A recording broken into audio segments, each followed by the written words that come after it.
hello' ছাত্ৰ-ছাত্ৰীসকল কেনে আছা তোমালোক আজিৰ ভিডিঅ'ত আমি পঢ়িম ক্লাছ 7 মেথমেটিক্সৰ চেপ্টাৰ নম্বৰ 2 চেপ্টাৰ নামটো হৈছে ফ্ৰেকশ্যন এণ্ড ডেচিমেল সপ্তম শ্ৰেণীৰ গণিত অধ্যায় নম্বৰ 2 অধ্যায় নামটো হৈছে ভগ্নাংশ আৰু দশমিক আজিৰ এই ভিডিঅ'ত আমি এক্সাৰসাইজ 2.2 কৰিম এই অধ্যায়টোৰ ভগ্নাংশ আৰু দশমিক অধ্যায়ৰ আমি অনুশীলনী 2.21 এক্সাৰসাইজটো আমি কৰিম এই এক্সাৰসাইজৰ আমি question number 1 or পৰা question number 5 লৈকে সমাধান কৰিম তোমালোকক জনাও যে এই ভিডিওটো আমাৰ পাৰ্ট 1 ভিডিও হ'ব বাকি ইয়াতে এই এক্সাৰসাইজটো যিবোৰ প্ৰশ্ন আমাৰ থাকি যাব হেকিন আমি পাৰ্ট 2 ভিডিওতে আমি সমাধান কৰি দিম ঠিক আছে তো এক্সাৰসাইজত আমি 1 পৰা question number 5 লৈকে কৰিম আৰু তোমালোকে জানাই আমি প্ৰশ্নবোৰৰ সমাধান দুই ভাষাতে কৰিম ইংৰাজী আৰু ইংলিছ দুই ভাষাতে আমি কৰিম ঠিক আছে এতিয়া আমি ভিডিওটো পুনে আৰম্ভ কৰিব লৈছো আমাৰ এক্সাৰসাইজটো 2.2 ন এই আমাৰ এক্সাৰসাইজ 2.2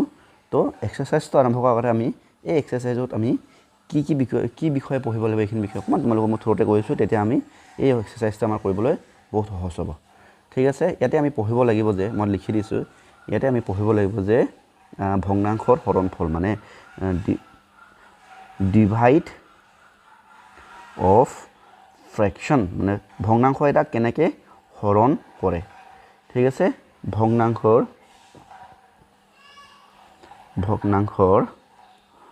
হৰণ ফল ঠিক আছে ভগ্নাংশৰ হৰণ ফল হলে হৰণ ফল কেনেকৈ উলিয়ায় ধৰি লোৱা মই ধৰি লৈছো তোমাক বলে এনেকৈ আছে 1/2 এটা কি হয় এটা আমাৰ ফ্ৰেকশ্যনছ হয় বেটো 2 ভাগৰ 1 ইংৰাজীত পঢ়িলে আমি কৰিম 1/2 ডিভাইড বলে 1 বাই নহয় 3 বাই যেনিবা 6 আছে 3 বাই যেনিবা 7 আছে ঠিক আছে এই দুটা বলে হৰণ কৰিব লাগে তো এনে ক্ষেত্ৰত আমি কি কৰিম চাবা দেই যেতিয়া আমি এটা হৰণ কৰিব লাগে তেতিয়া আমি সিধাই আমি এনেকৈ হৰণ কৰি এনেকৈ মানে 2 হৰণ 3/3 এনেকৈ হৰণ আমি নকৰো এনেকৈ হৰণ কৰিলে এটো হৰণটো উলিয়াবলৈ বহুত যথেষ্ট দিগদাৰ হয় হা ঠিক আছে আমি ইয়াকে আমি কেনেকৈ হৰণ কৰিম চাবা দেই আমি কি কৰিম 1/2 টো আছে নহয় আমি এই হৰণটো আমি কি কৰি দিম এই হৰণটো আমি কৰি দিম পূৰণ চাবা দেই এই হৰণটো আমি কৰি দিম পূৰণ যেতিয়া আমি এই হৰণটো পূৰণ হৈ যাব তেতিয়া এই পিছৰ ভগ্নাংশটো কি হৈ যাব ৰিচিপ্ৰকেল হৈ যাব ৰিচিপ্ৰকেল অসমীয়াত কয় প্ৰতিক্ৰম কি বুলি কয় প্ৰতিক্ৰম ইংৰাজীত কম আমি ৰিচিপ্ৰকেল আকৌ ৰিচিপ্ৰকেল মানে কি বুলি ক'লে হে হ'ব ধৰি লোৱা এটো 3/7 এটা ভগ্নাংশ হয় নহয় ইয়াৰ ৰিচিপ্ৰকেল বুলি ক'লে কি হ'ব মানে 3 টো ইয়াৰ মানে লব 7 টো ইয়াৰ হৰ কি হৈ যাব হৰটো লবলৈ যায় লবটো হৰলৈ তাৰ মানে ওপৰৰ সংখ্যাটো তললৈ যায় তলৰ সংখ্যাটো ওপৰলৈ যায় নিউমিনেটাৰে ডিনোমিনেটাৰলৈ গুচি যায় ডিনোমিনেটাৰে নিউমিনেটাৰলৈ গুচি যায় গতিকে এটো ৰিচিপ্ৰকেল কৰিলে কি হ'ব 3/7 টো হৈ যাব 7/3 কিবা বুজিব পাইছানে তাৰ মানে প্ৰতিক্ৰম কৰা বুলি ক'লে যিকোনো সংখ্যা আৰু এটা সংখ্যা লৈছো 5 যেনিবা 6 ইয়াৰ যদি প্ৰতিক্ৰম বা ইয়াৰ ৰিচিপ্ৰকেল বুলি কি হ'ব 6/5 হৈ যাব তো হেছে ইয়াৰ প্ৰতিক্ৰম আৰু চোৱা প্ৰতিক্ৰম কেতিয়া হয় যেতিয়া দুটা ভগ্নাংশৰ মাজত হৰণ হৈ আছে আৰু যেতিয়া আমি এই হৰণটো যেতিয়া পূৰণ লিখো তেতিয়া কি হ'ব এই হৰণ চিনটোৰ জাস্ট লগত লাগি থকা আমি পিছত লাগি থকা ভগ্নাংশটো কি হৈ যাব প্ৰতিক্ৰম হৈ যাব গতিকে যেহেতু আমি এই হৰণ চিনটো আমি কি কৰিলো এই হৰণ চিনটো আমি পূৰণ কৰিলো গতিকে এই ভগ্নাংশটো 3/7 ভগ্নাংশটো কি হৈ যাব প্ৰতিক্ৰম বা ৰিচিপ্ৰকেল হৈ যাব ৰিচিপ্ৰকেল হলে কি হ'ব 7/3 হয়নে নহয় আৰু তোমালোকে এইটো এক্সাৰসাইজ 2.1 টো ভালকে পঢ়িছা যে কেনেকৈ ভগ্নাংশ দুটা পূৰণ কৰো যদি তোমালোকে এইটো পঢ়া নাই তোমালোকে এক্সাৰসাইজ 2.1 টো মই ভিডিও কৰি বনাই ধৰি থৈছো তোমালোকে গৈ চাই লবা তেতিয়া আৰু ভাল হ'ব দেই তো এটা আমি কেনেকৈ পূৰণ কৰে যে ওপৰক পূৰণ কৰে মানে হৰয় লব পূৰণ কৰে লব মানে নিউমিনেটাৰ পূৰণ কৰে তলখিনি হৰক ডিনোমিনেটাৰ কয় ডিনোমিনেটাৰ লগত পূৰণ কৰে গতিকে 1 * 7 হ'ব 2 * 3 হ'ব ইকুৱেল টু হ'ব 1 * 7 = 7 2 * 3 হ'ব লাগিছিল ন 2 * 3 = 6 তো আমাৰ আনসাৰটো কি হ'ব চোৱা আমাৰ প্ৰশ্নটো কি আছিল 1/2 হৰণ 3/7 আছিল আমি আনসাৰ কেনে পালো 7/6 হ'ব তো হেতু হৈছে যিকোনো ভগ্নাংশ দুটাক হৰণ কৰাৰ প্ৰক্ৰিয়া ঠিক আছে সিস্টেম ঠিক আছে আমি এনেদৰে আমি এটা এক্সাৰসাইজত থকা প্ৰশ্নবোৰ সমাধান কৰিম ঠিক আছে আমি এটা এক্সাৰসাইজ লগে যাওঁ এক্সাৰসাইজৰ এটো আমাৰ এটা এক্সাৰসাইজ 2.1 মই প্ৰশ্নখিনি তলতে লিখি থৈছো তোমালোকে নিজৰ কিতাপতো চাই ল'ব পাৰিবা মই প্ৰশ্নটো দুই ভাষাতে লিখি থৈছো আৰু সমাধানো আমি যত দুটা ভাষায় লিখিব লগিয়া হয় হেতু ভাষাতে আমি লিখি মিলি সমাধান কৰিম ঠিক আছে প্ৰথম প্ৰশ্নটো চোৱা ফাইন্ড দা ৰিচিপ্ৰকেল এই তলত সংখ্যা কিছুমান দিছে হেতৰ আমাক কি ল'ব লাগে প্ৰতিক্ৰম নিৰ্ণয় কৰিব কৈছে চ' মই মাত্ৰ প্ৰতিক্ৰমৰ কথা কৈছিলোঁ নহয় গতিকে এই আনচাৰটো এনেকৈ হ'ব সলিউশ্যন বা আনচাৰ লিখিব পাৰা সলিউশ্যন লিখি পিনি লিখি ল'বা যে ৰিচিপ্ৰকেল সংখ্যাটো কি ৰিচিপ্ৰকেল অফ 6 ইজ ইকুৱেল টু চোৱা এতিয়া চোৱা মই মাত্ৰ কি কৈছিলোঁ যে ৰিচিপ্ৰকেল মানে হয় তলৰটো ওপৰলৈ আহে ওপৰটো তললৈ যায় এতিয়া চাবা ইয়াত 6ৰ তলতো একো সংখ্যা নাই তো এনেকুৱা নহয় 6ৰ তলত যে একো সংখ্যা নাই তেনেকুৱা কথা নাই 6ৰ তলত সংখ্যা এটা আছে কিন্তু আমি এইটো নিলিখোঁ 6ৰ তলত কি আছে 1 আছে এই কথাবোৰ মই আগতে কৈছোঁৱেই মানে কি হয় যিকোনো সংখ্যা যদি গোটা সংখ্যা যদি পূৰ্ণ সংখ্যা যদি লিখা যেনিবা 7 তো 7ৰ তলত কি আছে 1 আছে বা তুমি 10 লিখিছা 10ৰ তলত কি আছে 1 আছে গতিকে এই আমাৰ 6ৰ তলত কি আছে 1 আছে এই 6ৰ তলত কি আছে 1 আছে কিন্তু আমি 1টো থাকিলে নিলিখোঁ আমি জানো আৰু মানে 1 আছে বুলি হে গতিকে এটা চোৱা তলৰ এটা 1টো কি হৈ যাব ৰিচিপ্ৰকেল কৰি দিছে নে প্ৰতিক্ৰম কৰি দিছে গতিকে 1টো ওপৰলৈ যাব 6টো তললৈ আহিব তো ইয়াৰ অৰ্থটো কি হৈ যাব 1 কি হৈ যাব 6 হৈ যাব ঠিক আছে 6ৰ ৰিচিপ্ৰকেল কি হৈ যাব 1/6 এনেকৈ লিখিব লাগিব এতিয়া আমি অসমীয়া নামৰ কাৰণে লিখিম 6ৰ প্ৰতিক্ৰম ইজ সমান কি হ'ব 1/6 হয়নে একদম সহজ নেক্সট কুৱেশ্যন নম্বৰ বি ইয়াৰ এটা আমি জানো ইয়াৰ প্ৰতিক্ৰম কৰিলে কি হ'ব চাবাচোন যে ৰিচিপ্ৰকেল সলিউশ্যন বুলি কৈ লিখি দিবা solution reciprocal of 1/2 is equal to কি হ'ব এই উল্টা হ'ব 2টো ওপৰত যাব তো এইটো তলত আহিব চোৱা 2/1 হৈ যাব আৰু 1টো যদি তলত থাকে এইটো আমি নিলিখোঁ 1 এটা তলত থাকে বুলি আমি জানোৱেই আৰু গতিকে এইটো আমি 1টো নিলিখোঁ ইয়াৰ আনচাৰটো হ'ব 2 ঠিক আছে এতিয়া আমি লিখিব পাৰিম অসমীয়া মিডিয়ামত 2/1ৰ প্ৰতিক্ৰম হ'ব প্ৰতিক্ৰম ইকুৱেল টু 2 এইটো আছে আমাৰ আনচাৰ নেক্সট চিটো হ'ব কি কোৱাচোন চিটো আমাৰ হ'ব 8/17ৰ এনেকৈ লিখিব লাগিব ইংৰাজী কাৰণে ৰিচিপ্ৰকেল অফ 8/17 ইজ ইকুৱেল টু কি হ'ব উল্টা হ'ব 17টো ওপৰত যাব 8টো তলত যাব 17/8 8/17ৰ প্ৰতিক্ৰম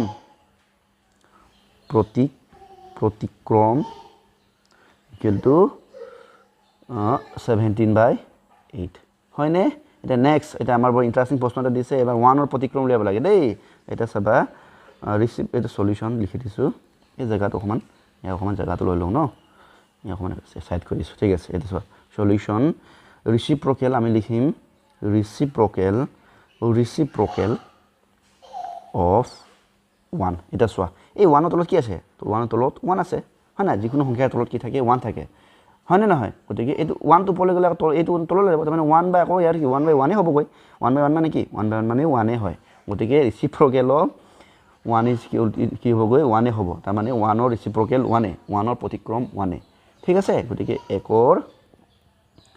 প্ৰতিক্ৰম হ'ব 1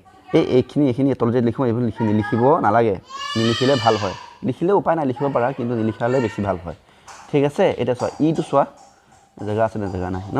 এতিয়া ইটো চোৱা ইটো আমি কি কৰিব লাগে ইয়াৰো প্ৰতিক্ৰম উলিয়াব লাগে অকণ ডাঙৰ কৰি দিওঁ হয়নে নহয় ইয়াৰ প্ৰতিক্ৰম আমি কেনেকৈ উলিয়াম ইয়াৰ প্ৰতিক্ৰমটো উলিয়াব যাওঁতে প্ৰথমে এটা কি ভগ্নাংশত আছে ই আছেগৈ আমাৰ মিশ্ৰ ভগ্নাংশত আছে ই অলৰেডি এটা মিশ্ৰ ভগ্নাংশ মিক্স ফ্ৰেকশ্যন আছে আমি আৰু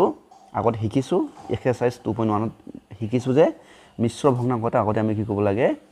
অপ্ৰকৃত ভগ্নাংশলৈ পৰিৱৰ্তন কৰিব লাগে অপ্ৰকৃত ভগ্নাংশলৈ পৰিৱৰ্তন কৰা পদ্ধতিটো কি তলত আছে 5 গতিকে 5টো 5 লিখিম নেক্সট চিষ্টেমটো কি এই 5 2 লগত কি কৰিব পূৰণ কৰিব যিমান হ'ব এইটো আকৌ 3 লগতে যোগ কৰিব 5 2 গুণ 10 10 3 13 এইটোৱে নিয়ম 5 2 গুণ 10 হ'ল 10টোৱে আকৌ কি কৰিব ওপৰৰ যিটো মানে ল'ব লগত যোগ হ'বগৈ 10 3 13 গতিকে এই 2 সমষ্টি 5/3ৰ অপ্ৰকৃত ৰূপটো কি হ'ব 13 মানে 13/5 বা 5/13 হয়নে এতিয়া চোৱা ইয়াক আকৌ আমি কি কৰিব লাগে এটা ৰিচিপ্ৰকেল লিখিব লাগে এটাকে ৰিচিপ্ৰকেল অফ 13/5 অথবা তুমি কি লিখিব পাৰিবা 2 সমষ্টি 5/3 লিখিব পাৰা এইটো লিখিব নালাগে বাৰু এনেকৈ লিখিলে হ'ব ইকুৱেল টু 5/13 মানে 5টো ওপৰলৈ গ'ল 13ৰ তললৈ গ'ল এনেকৈ লিখিম এইটো 13/5ৰ প্ৰতিক্ৰম হ'ব প্ৰতিক্ৰম ইজ ইকুৱেল টু আমাৰ কি হ'ব 5/13 এইটো হৈছে আমাৰ আনচাৰ হৈ গৈছে টান নহয় এইবোৰ একদম সহজ তোমালোকে এবাৰ চাই ল'ব পাৰিবা নেক্সট আমি গৈছোঁ কুৱেশ্যন নম্বৰ 2 কুৱেশ্যন নম্বৰ 2 কৈছে ইভালুৱেট মান নিৰ্ণয় কৰিব কৈছে এতিয়া চোৱা এইটো বৰ ইণ্টাৰেষ্টিং আমাৰ মানে এতিয়াৰ পৰা আমাৰ হৰণ কৰিব লাগে সেইখিনি আৰম্ভ হৈছে আৰু কুৱেশ্যন নম্বৰ এটা 2ৰ ABCD কে ভাগ কৰিছে প্ৰতিটো তেতিয়া A ৰ 3টাকে আছে B ৰ 3টাকে আছে C ৰ নহয় প্ৰতিটোৰে 5টাকে আছে A ৰ 5টা প্ৰশ্ন আছে B ৰ 5টা C ৰ 5টা তেনেকৈ প্ৰশ্ন দিয়া আছে আমি এইখিনি একোটাকৈ সমাধান কৰিম তোমালোকে ভালকৈ মন দি চাই যাবা তো প্ৰথমে আমি সমাধান কৰিছোঁ A কুৱেশ্যন নম্বৰ 2 A ৰ ৰোমান নম্বৰ 1 টো কৰিছোঁ ন আমাক কি সমাধান কৰিব কৈছে যে 6 হৰণ 6ক 3/8 ৰে আমাক হৰণ কৰিব কৈছে এটা ভালকৈ চোৱা মই চোৱা এটা চোৱা এইটো এটা 6 টো 6 এ লিখিম আৰু মই আগতে প্ৰথমতে বুজাই আহিছোঁ যে যেতিয়া আমি হৰণ কৰোঁ তেতিয়া কি কৰোঁ এই হৰণটো আমি কি কৰিম পূৰণ কৰিম হৰণটো আমি এটা পূৰণ কৰি দিওঁ হৰণটো পূৰণ কৰাৰ লগে লগে কি হৈ যাব এই হৰণটোৰ লগত লাগি থকা ভগ্নাংশটো কি হৈ যায় প্ৰতিক্ৰম হৈ যায় বা ৰিচিপ্ৰকেল হৈ যায় গতিকে ৰিচিপ্ৰকেল হ'লে কি হ'ব 8/3 হৈ যাব হয়নে নহয় তো 8/3 হৈ গ'ল নেক্সট এতিয়া এই 6ৰ তলত কি আছে 1 আছে গতিকে আমি 6/1 লিখিব পাৰোঁ হয়নে নহয় ইনটু কি হ'ব 8/3 আৰু যেতিয়া সংখ্যাকেইটা পূৰণ হয় তেতিয়া কি বুলি কৈছোঁ মই যে ওপৰৰ সংখ্যা ওপৰত পূৰণ কৰে তলৰ সংখ্যা তলত পূৰণ কৰে তাৰ আগতে আকৌ আমি এইটো চাব লাগে যে সংখ্যাবোৰ ক'ৰবাত ওপৰৰ তলৰ সংখ্যাবোৰৰ মাজত কটাকটি যায় নেকি মানে কাৰোবাক আমি মানে কাটিব পাৰোঁ নেকি গতিকে এইটো কি হ'ব ওপৰ আৰু ওপৰটো পূৰণ কৰিলে কি হ'ব 6 × 8 হ'ব 1 × 3 হ'ব এটা চাবা দেই 3ৰে 3ক এবাৰ যাব হয়নে নহয় 3ৰে 6ক দুবাৰ হয়নে এটা থাকিলে ওপৰত থাকিলে কি 2 পূৰণ 8 থাকিলে তলত 1 পূৰণ 1 তো 2 পূৰণ 8 হ'লে 16 1 পূৰণ 1 হ'লে 1 তো 1 পূৰণ 1 টো 1 টো তলতটো লিখিব নালাগে 1 টো থাকে গতিকে আমি 1 টো নিলিখোঁ ইয়াৰ আনসাৰ হ'ব 16 ইজ দা আনসাৰ নেক্সট আমি ৰোমান নম্বৰ 2 লৈ গৈছোঁ সলিউশন লিখিম 31 হৰণ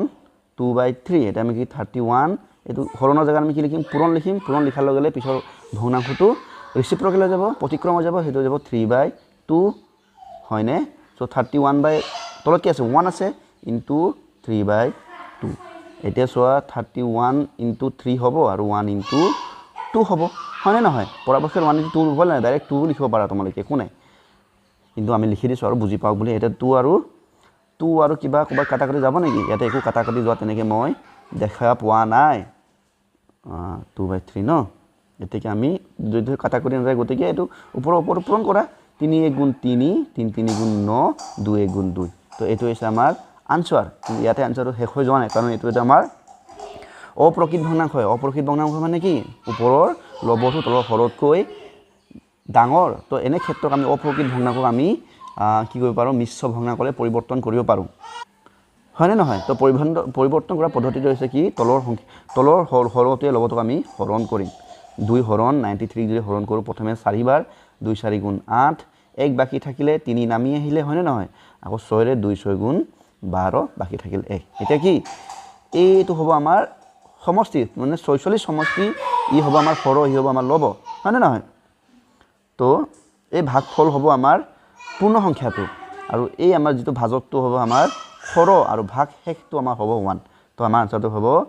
46 সমষ্টি 2/1 46 1/2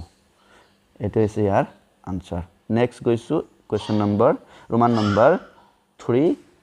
51 হৰণ 17/3 এতিয়া চোৱা 51 আমি লিখিম 51 হৰণৰ জেগাত লিখিম পূৰণ ইজিকেল লিখি যাব 3/17 হৈ যাব হয়নে নহয় এতিয়া চোৱা 51 তলত 1 থাকে ইনটু 3/17 এতিয়া চোৱা 51 × 3 1 × 17 তো চোৱা 17 আৰু 51ক কাটে 17 71ক একবাৰ 51ক 17ৰে 3 বাৰ তোমালোকে কৰি চাবা 3 17 মানে 51 হয় ঠিক আছে এটা তলত থাকিলে কি 1 × 1 তাৰমানে নাই আৰু লিখিব নালাগে মানে তলত 1 থাকিলে আৰু তো 3 3 × 9/1 তো 1 টো লিখিব নালাগে তো ইয়াৰ উত্তৰটো হ'ব আনসাৰটো হ'ব 9 ওপৰত 3 থাকিল নহয় 3 আৰু পূৰণ 3 থাকি গ'ল নহয় 3 আৰু 3 পূৰণ কৰি উত্তৰ হয় 9 এয়া হৈছে ৰোমান নম্বৰ 3 ৰ সমাধান নেক্সট গৈছোঁ ৰোমান নম্বৰ 4 লৈ গৈছোঁ ৰোমান নম্বৰ 4টোৱে কি কৈছে চাওঁচোন এইটো একেই আমাক কি দিছে যে 4 হৰণ 3/4 আমি লিখিম কি 4 ×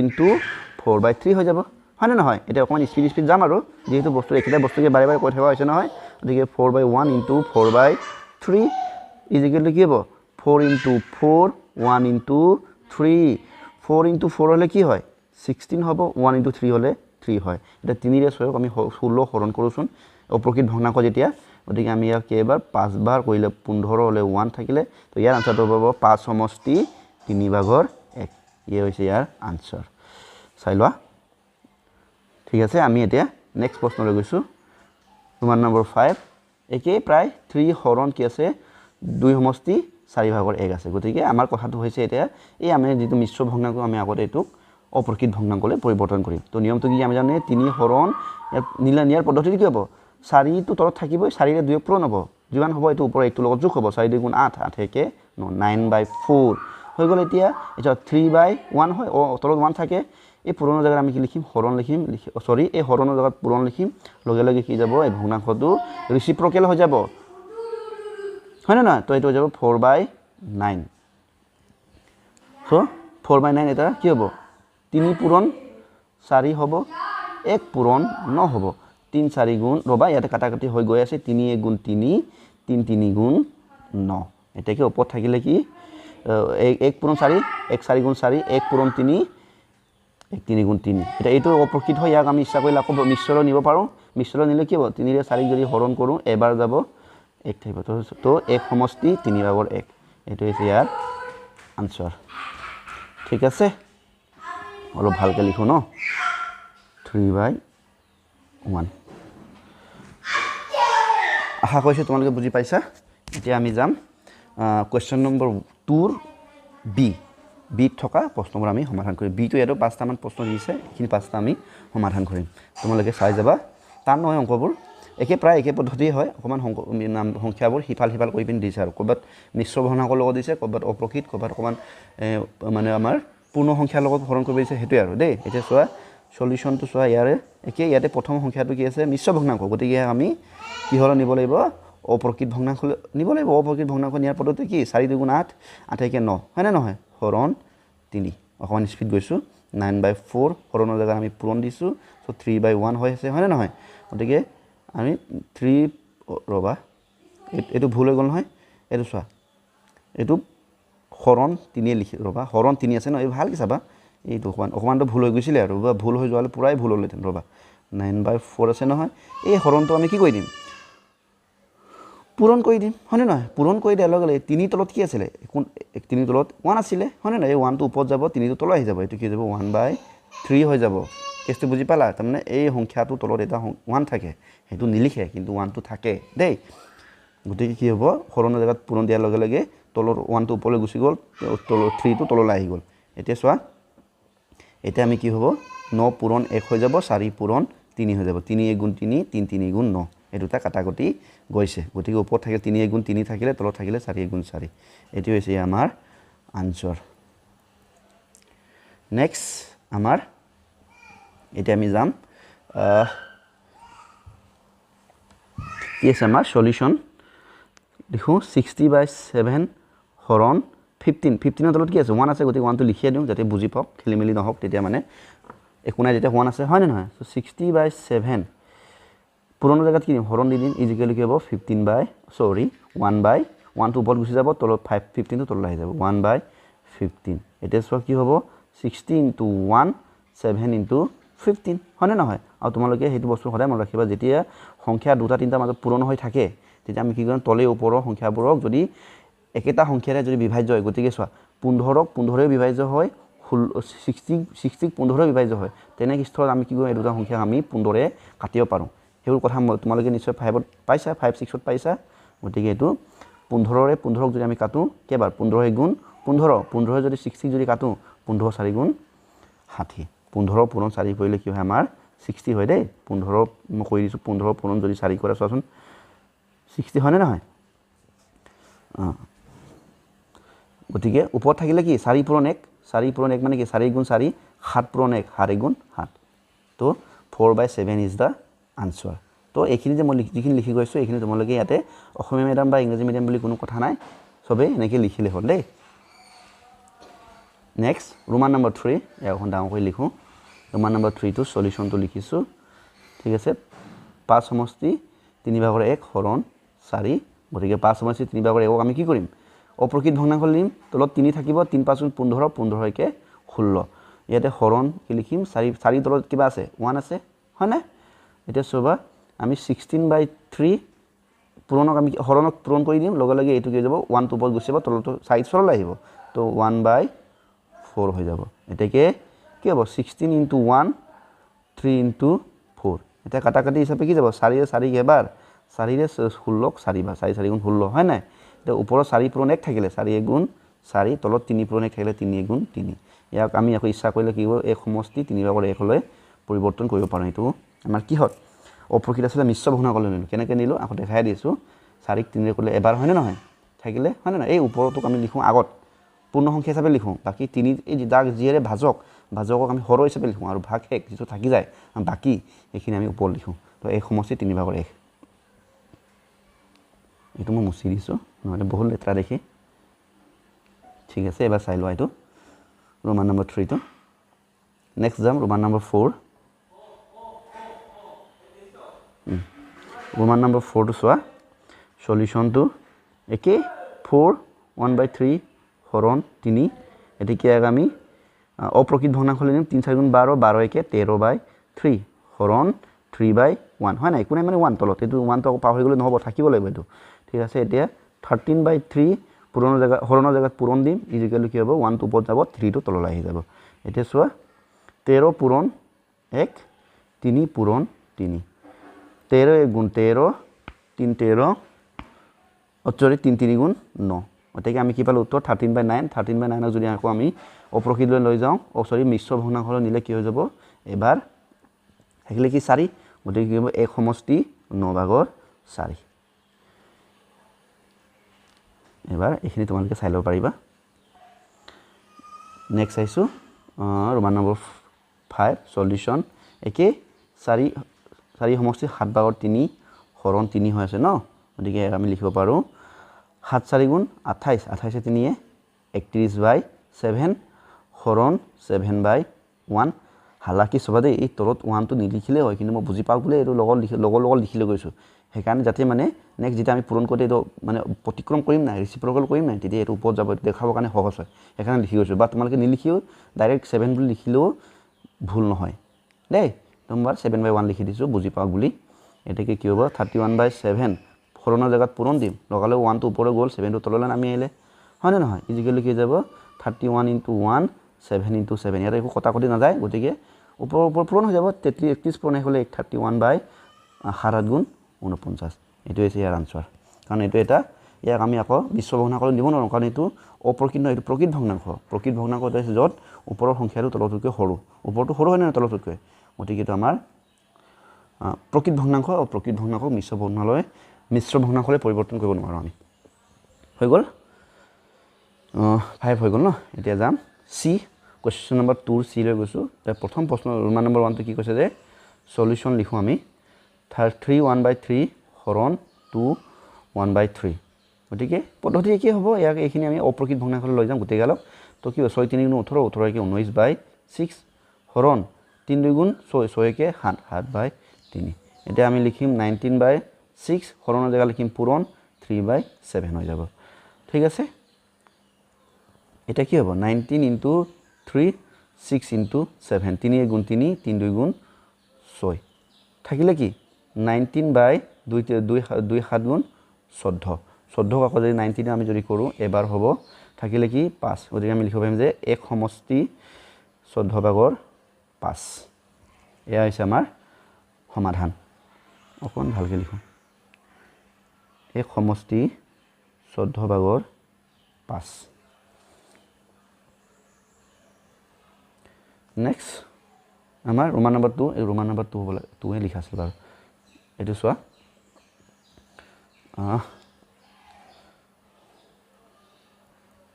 সলিউশন একে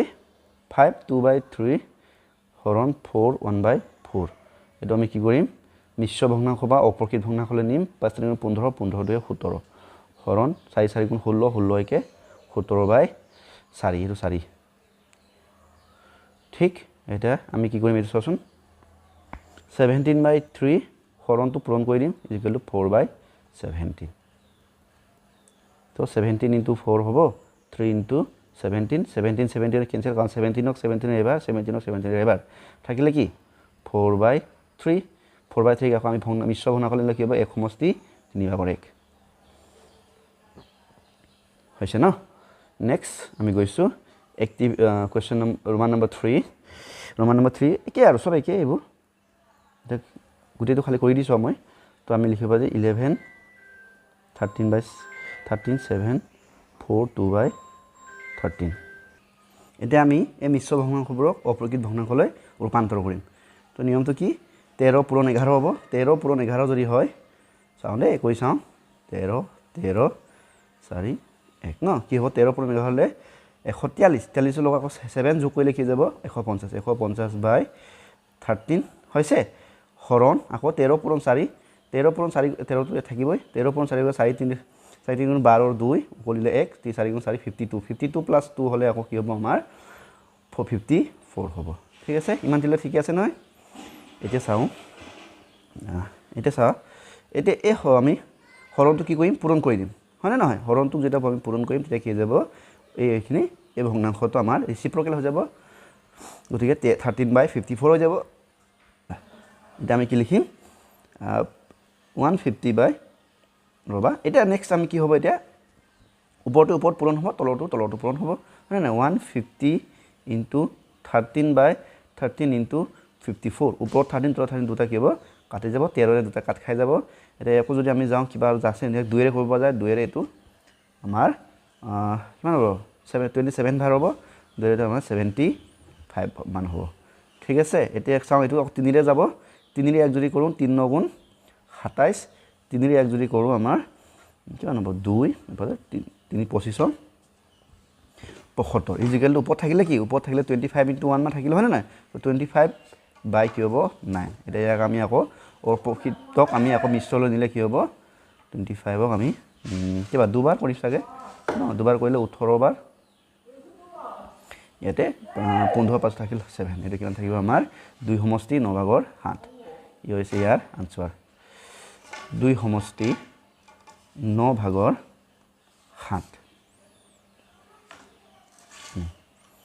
এটো হৈছে ইয়াৰ সমাধান নেক্সট গৈছো চাই লব এবাৰ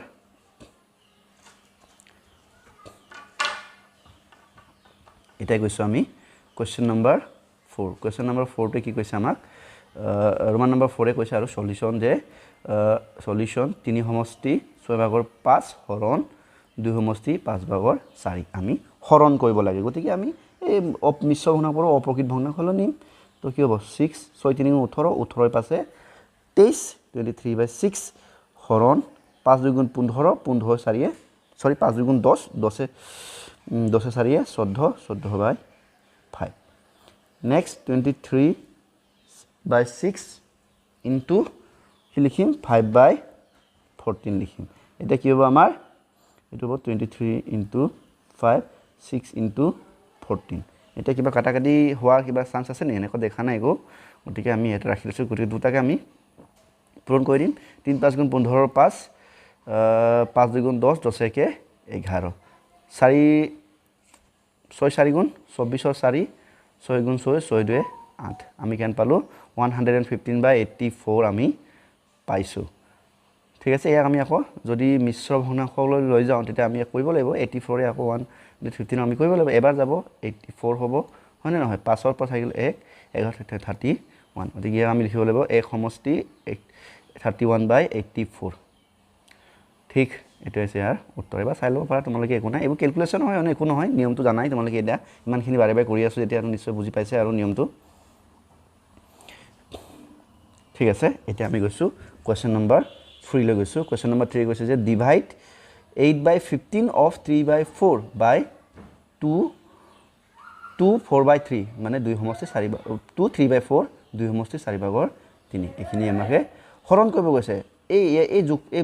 এইটো লগত ইয়াৰ এই অফ মানে পূৰণ হয় না অফ মানে পূৰণ মই কালি কৈছো অফ মানে কালি নহয় মানে আমাৰ যেটো প্ৰথম আমি অনুশীলনী মই কৰিছিল নাই প্ৰথম যেটো এক্সাৰসাইজ 2.1 মই কৈছো যে অফৰ অৰ্থটো হৈছে পূৰণ বুজায় দেই এই অফত এটো আমি পূৰণ কৰি যিমান পাম এটো আকৌ এই ভগ্নাংশৰে আমি হৰণ কৰিম ঠিক আছে আমি লিখিম সলিউশন লিখিম কেনেকৈ লিখিব যে 18/15 of 3/4 বাই মানে কাক কিহে সেইটো কিহেৰে হৰণ কৰিব কৈছে হৰণ কি দিছে 2 3/4 গতিকে আমি এই বেকেটত থকা সংখ্যাটো আমি এই ভগ্নাংশটো আমি সমাপ্ত কৰি ল'ম কেনেকৈ লিখিম যে 18/15 ইনটু কি হ'ব 3/4 হৰণ এটা চোৱা এইটো মিশ্ৰ ভগ্নাংশ ইয়াক আমি লৈ যাম অপ্ৰকৃত ভগ্নাংশলৈ গতিকে কি হ'ব 4 × 8 8 × 3 11 ইমান দিলে ঠিকে আছেতো গতিকে এই দুটা কি হ'ব ওপৰক পূৰণ কৰিব তলে পূৰণ কৰিব গতিকে 8 পূৰণ 3 15 পূৰণ 4 4 × 4 4 × 8 হয় নে নহয় 3 × 3 3 5 × 15 ভালকৈ মন দিবা দেই এবাৰ থাকিলে কি আমাৰ হৰণ 11/4 ধৰিব পাৰিছা না জানো আকৌ মুচি দিওঁ দেই অকণমান লিখিবলৈ লেতেৰা হৈছে এইটো চোৱা মই মানে লিখি মানে কি কটা কাটি কৰিছোঁ মানে এনেকৈ কৰিম আগৰ পূৰ্বৰ দৰে কৰি আমি 8 পূৰণ 3 হৈ যাব ন 15 পূৰণ 4 3ৰে 3ক এবাৰ হৰণ যায় 3ৰে 15ক 5 বাৰ যায় হয়নে নহয় 4ৰে 4ক এবাৰ যায় 4ৰে 8ক দুবাৰ যায় এতিয়া ভাল হৈছে হৰণ 11/4 এইটো গম পাইছা নহয় আমি মিশ্ৰ ভগ্নাংশটো অপ্ৰকৃতলৈ লৈ আনিলোঁ এতিয়া চোৱা ওপৰত থাকিলে 2 পূৰণ 1 2 পূৰণ 1 মানে কি 2 বাই হয়নে নহয় 5 পূৰণ 1 মানে 5 × 5 5 হৰণ 11/4 আমি বেকেটটো খুলি দিলোঁ আৰু এতিয়া চোৱা এতিয়া আকৌ আমি কি কৰিম এই হৰণটো কি কৰি দিম পূৰণ কৰি দিম তো 2/5 হৰণৰ লগত পূৰণ লিখিম ওলোৱাৰ লগে লগে কি যাব এইটো হৈ যাব ৰিচিপ্ৰকেল তো 4/11 হৈ যাব এতিয়া চোৱা কি হ'ব ওপৰক পূৰণ কৰিব তলে পূৰণ কৰে 5 × 11 তো 2 4 × 8 5 11 55 ইয়াৰ আনচাৰটো কি হ'ব 8/55 55/8 এবাৰ চাওঁ ন এবাৰ তোমালোকে চাই ল'ব পাৰিবা এইখিনি মই আকৌ অসমীয়া মিডিয়ামৰ কাৰণে লিখি দিছোঁ বাৰু তোমালোকে চাব পাৰিবা একো নাই এনেকৈ লিখিব লাগিব অসমীয়া মিডিয়ামৰ কাৰণে তোমালোকে লিখিবা এইটো অকণ মই পাতি লৈছোঁ লিখিবা ন কেনেকৈ আছিলে 3/4 8/15 হৰণ কি হয় 2/3 একজেক্টলি চেম হয় ন একো নাই এইবোৰ মই এইটো পাতি ল'লোঁ চাবা এইটো ৰ জেগাত মই কি লিখিম পূৰণ লিখিম ইজিকেল 3/4 পূৰণ 8/15 হৰণ 2 সমষ্টি 4/3 আমি লিখিম 4/11 এতিয়া এই দুটা কেনচেল কৰিব লাগিব আৰু 4 × 15 হৈ যাব 3 × 8 হৈ যাব মই তলত ভালকৈ পাতি লিখোঁ এইটো হ'ব আমাৰ 3 পূৰণ 8 4 পূৰণ 15 3 1 × 3 3 5 × 15 4 × 4 4 × 8 হৰণ 11/4 এতিয়া চাবা 2 1 × 2 1 5 × 5 হৰণ 11/4 এতিয়াকে নেক্সট টেনটো জানাই নহয় আমি এই হৰণটো পূৰণ কৰি দিম 2/5 পূৰণ কৰি লগালে এইটো ৰিচিপ্ৰকেল মানে ৰিচিপ্ৰকেল হৈ যাব 4/11 হৈ যাব ইজিকেল আমাৰ কি হ'ব 2 4 × 8 5 11 55 এইটো হৈছে আমাৰ উত্তৰ একো নাই ইয়াত একো নাই এই অফৰ জেগাত আমি ৰ লিখিলোঁ আৰু এইটো তোমালোকে অসমীয়া মিডিয়ামৰ কাৰণে লিখিব পাৰিবা হৈছে next question number 3 Roman number 2 টো কৈছে যে ডিভাইড এক সমষ্টি 22/13 বাই দা ৰিচিপ্ৰকেল অফ 6/11 তাৰমানে আমাক কি কৈছে কি ডিভাইড কৰিব কৈছে যে মানে 6/11 প্ৰতিক্ৰমেৰে এক সমষ্টি 22/13 হৰণ কৰিব কৈছে গতিকে চোৱা সলিউশন চোৱা কাক ডিভাইড কৰিব কৈছে এক সমষ্টি 22/13 হৰণ কৰিব কৈছে ডিভাইড মানে হৰণ ন হৰণ কাৰ প্ৰতিক্ৰম অফ কাৰ মানে ৰিচিপ্ৰকেল অফ 6/11 এতিয়া চোৱা 113/22 হৰণ ৰিচিপ্ৰকেল অফ 6/11 কে যাব ইয়াৰ প্ৰতিক্ৰম দিকে যাব তলৰটো ওপৰ যায় ওপৰ তলৰ আহে গতি 11/6 হৈ যাব হয় নহয় এটা চোৱা এইটো হৈছে আমাৰ মিশ্ৰ ভগ্নাংশ এই মিশ্ৰ ভগ্নাংশটো আমি কি কৰিম অপ্ৰকৃত ভগ্নাংশ লিখিম দিলে কি হ'ব 22 এৰ লগত পূৰণ হ'ব 22 পূৰণ 1 হলে 22 22 যোগ 23 কৰিলে কি হ'ব 13 কৰিলে কি হ'ব 35 হ'ব 35/22 কৰি চাওঁচোন 22 যোগ 13 হয় নহয় 35 হয় ঠিক আছে এটা কি হ'ব হৰণ আমি লিখিম 11/6 এতিয়া চাবা 35/22 এবাৰ এই হৰণৰ জায়গাত আমি কি দিম পূৰণ দিম ইয়াৰ লগে লগে কি যাব এই সংখ্যাটো আকৌ হৈ আকৌ প্ৰতিক্ৰম হৈ যাব ৰিচিপ্ৰকেল হৈ যাব তো 6/11 11 এতিয়া চাওক কিবা কটাকটি কৰিব যায় নেকি চাওঁচোন কিনো যায় 2 ৰে ইয়াক কৰিব 3 বাৰ 2 ৰে ইয়াক 11 বাৰ তো ওপৰত থাকিলে কি 35 পূৰণ 3 তলত থাকিলে 11 পূৰণ 11 হয়নে 11 পূৰণ 11 কৰিলে কি 121 35 পূৰণ 3 কৰিলে কি হ'ব 35 পূৰণ 3 কৰিলে হ'ব 5 3 15 5 পুখুৰীলে 1 3 3 গুণ 9 9 1 10 এটা কি ইয়াৰ আনসাৰ হ'ব 105 বাই 121 105 বাই 121 121 ভাগৰ 105 এটা ইয়াকে মই যদি অসমীয়া যদি লিখো এই সাইডত অসমীয়া খান লিখি দিছো দেই জায়গা তললৈ আছে না জানো আছিলে বাৰু হলে লিখি দিছো নে কি লিখিব লাগিব যে আমি কি লিখিব লাগিব যে 1 13 বাই 22 হৰণ কি 6 বাই 11 প্ৰতি ক্ৰম হয়নে নহয় এতিয়া চোৱা ইয়াক যদি আমি আকৌ এইটো মিশ্ৰ ভগ্ন কয় না ইয়াক যদি আমি যদি অপৰকৃত ভগ্নাংশ ললে কি হ'ব 35 ভাগৰ 35 বাই 22 হৰণ এটা ইয়াৰ মানে 6 বাই 11 ৰ প্ৰতিক্ৰম কি হ'ব 11 বাই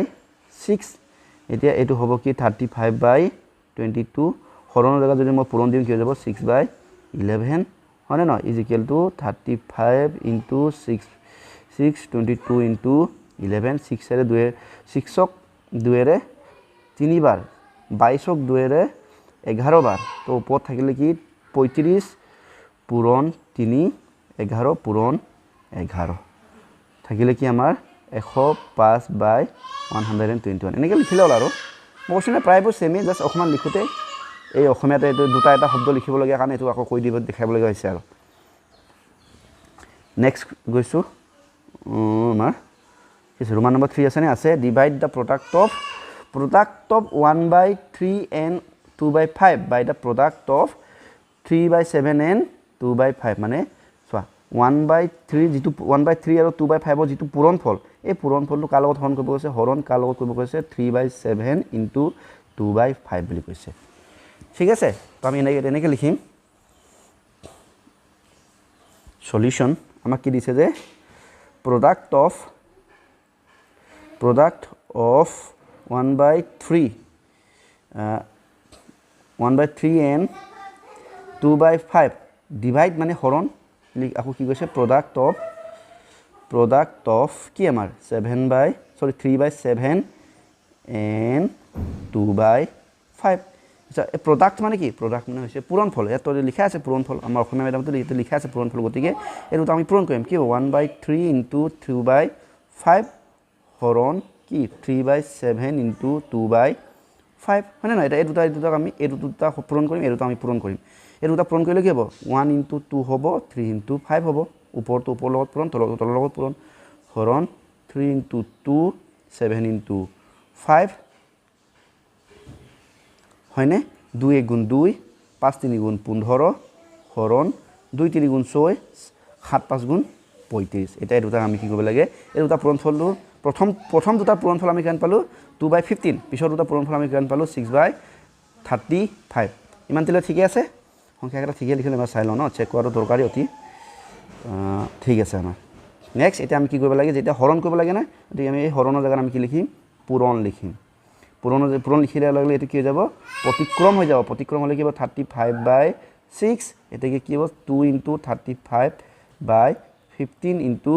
6 এটা সব পাছেৰে যদি 35 কৰোঁ 7 বাৰ পাছেৰে যদি 15 কৰোঁ 3 বাৰ 2 ৰে 2 কৰিলে এবাৰ 6 কৰিলে 3 বাৰ থাকিলে কি ওপৰত 1 into 7/3 into 3 which is equal to কি হৈ যাব 1 into 7 is equal to 7 3 3 গুণ 9 ঠিক আছে তো এইটো হৈছে আমাৰ 7/9 হৈছে আমাৰ আনসাৰ একিন সমান চিন তোমালোকে দিব পাৰা এটা কাম কৰিব পাৰা তোমালোকে এনেকে লিখোতে মই তোমালোকে এটা বস্তু কৈ দিছো এই ওপৰৰ যে মই যেটো লাইনটো লিখিছো product of 1/3 and 2/5 হৰণ এটো লিখিল না এই লাইনটো তোমালোকে নিলিখিলো একো নহয় তোমালোকে ডাইৰেক্ট ইয়াৰ পৰা আৰম্ভ কৰিলো তোমালোকৰ উত্তৰটো শুদ্ধ হয় ইয়াতো তোমালোকে একো কোনো নম্বৰ কাটিব নোৱাৰে এনেকৈ লিখি আৰম্ভ কৰিলো আৰু এনেকৈ লিখিলে এতিয়া মই এখিনি আকৌ অসমীয়া মেধাখনে লিখিবলৈ দৰকাৰ নহব অসমীয়া মেধামখিনি এনেকৈ লিখিলে হ'ব বা ইংলিছ মেধামখিনিও এনেকৈ লিখিলেই হ'ব এবাৰ চাই লোৱা তোমালোকে এতিয়া আহিছো ৰোমান নম্বৰ 4 প্ৰডাক্ট কৈছে যে product of two number is 1/2 এক সমষ্টি 2/1 if one of them is 9/14 তাৰে যদি মানে দুটা সংখ্যাৰ পূৰণফল আমাক কৈছে আৰু যে দুটা সংখ্যা পূৰণ কৰিলে বোলে 1/2 হয় তাৰে এটা সংখ্যা বোলে 9/14 হ'লে আনটো সংখ্যা কি বুলিব কৈছে এইটো অসমীয়াত আমি পঢ়িছোঁ দুটা সংখ্যাৰ পূৰণফল এক সমষ্টি 2/1 যদি এটা সংখ্যা 14/9 হয় তেন্তে অন্য সংখ্যাটো নিৰ্ণয় কৰা বুলি কৈছে ঠিক আছে এইটো মানে ওলাই যাব এনেকৈ লিখিব লাগিব আমি সলিউশ্যনটো এনেকৈ লিখিম ইয়াৰ সলিউশ্যন আমি লিখিম আমাক কি দিয়া আছে আগতে এইখিনি আমি উল্লেখ কৰি লওঁ কি দিয়া আছে আমাক যে product of two numbers is equal to কিমান দিছে এক সমষ্টি 2/1 তাৰে এটা সংখ্যা দিছে 1 নাম্বাৰ এটা সংখ্যাৰ মান দিছে হয়নে নাই কিমান দিছে 1 নাম্বাৰ ইজ ইকুৱেল টু কি দিছে 9/14 এটাকে হিটো নাম্বাৰ উলিয়াব লাগে ন another number is equal to কি হ'ব চোৱা আনাদাৰ নাম্বাৰ ইজ ইকুৱেল হৈ যাব চাবা দেই এইটো ফৰ্মুলা হ'ব product of two number divided by 1 given number যিটো এটা সংখ্যা আমাক দিয়া আছে গিভেন বা 1 নাম্বাৰ এই ফৰ্মুলাটো চোৱা কেনেকৈ হয় মই দেখাই দিছোঁ ধৰি লওঁ দুটা সংখ্যা এ আৰু বি পূৰণ কৰিলে বোলে এক সমষ্টি 2/1 হয় বুলি কৈছে দেই দুটা সংখ্যাক যদি পূৰণ কৰিলে কি হয় এক সমষ্টি 2/1 হয় কেনেকৈ বাৰু লিখাটো এনেকুৱা হয় বাৰু ঠিক আছে হঁ গতিকে চোৱা এ মান দিয়া আছে আমাক কিমান দিয়া আছে এ মান দিয়া আছে গতিকে মই যদি এ বিৰ মান যদি উলিয়াব লাগে চোৱা মই আগত কৈছোঁৱেই যেতিয়া দুটা সংখ্যাৰ মাজত পূৰণ হৈ থাকে সংখ্যাটোৰ এটা সংখ্যা যদি দুটা সংখ্যা যেনিবা এ আৰু বি পূৰণ হৈ আছে আকৌ এতিয়া কৈছোঁ এই এ আৰু বিৰ পৰা এ বা বি যদি এই সমান চিহ্নৰ সিটোফালে যদি লৈ যায় তেতিয়া ই কি কৰিব এই ইয়াত থকা সংখ্যাটো ইয়াত যেনিবা চি আছে ইয়াত কি আছে চি আছে এই বিষয়ে মই কৈছোঁ দেই এক্সাৰচাইজ 1.2.1 কৈছোঁ বাৰু যেতিয়া এইটো এইফালে গুচি যাব তেতিয়া কি হৈ যাব সি এই চিৰ লগত কি কৰিব হৰণ কৰিব চিৰ লগত কি হৈ যাব হৰণ কৰিব এতিয়া ইয়াৰ ক্ষেত্ৰত চোৱা আমাক এৰ মান দিয়া আছে গতিকে আমাক বি মানে উলিয়াব লাগে আৰু দুটা পূৰণফল কিমান সেইটো আমাক লিখা দিয়াও আছে গতিকে আমি যেতিয়া বি মানটো উলিয়াম আমি এইটো কি কৰি দিম এই ছাইডত লৈ যাম এই ছাইডত লৈ গ'লে কি হ'ব বি জিকেলি কি হৈ যাব এক সমষ্টি 2/1 আছে নহয় ইয়াৰ লগত কি কৰিব এইটোৱে কি কৰিবগৈ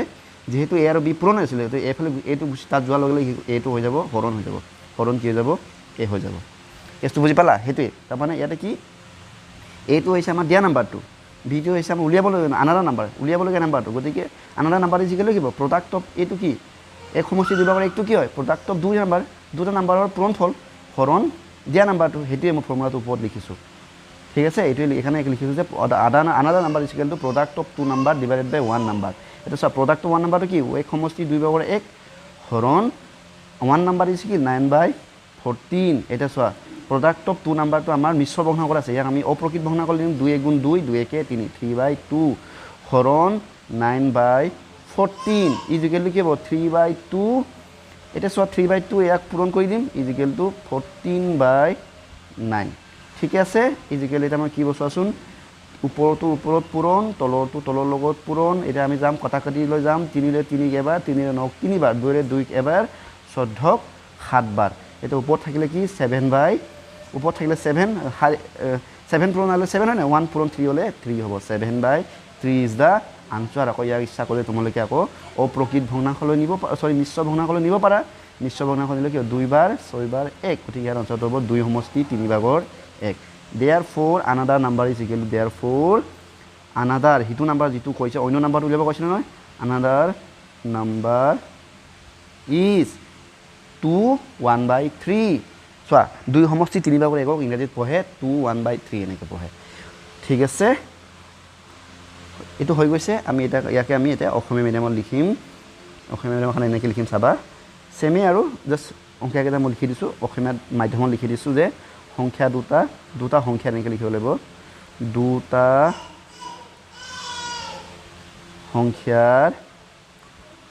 পূৰণফল এক সমষ্টি 2/1 হয়নে এক সমষ্টি 2/1 তাৰে এটা সংখ্যা কিমান এটা সংখ্যা হৈছে আমাৰ 14/9 নে 9/14 আছিলে এবাৰ চাই লওঁ ন 9/14 আছিলে 9/14 এতেকে আনটো সংখ্যা কি হ'ব অন্য সংখ্যাটো বা আনটো সংখ্যা অন্য কিতাপৰ অন্য বুলি আছে নহয় নে কেনেকৈ আছে চাওঁচোন তেন্তে অন্য সংখ্যাটো কৈছে ন অন্য সংখ্যাটো হ'ব অন্য সংখ্যাটো ইজিকেলটো কি হ'ব আমাৰ যে সংখ্যা দুটাৰ পূৰণফল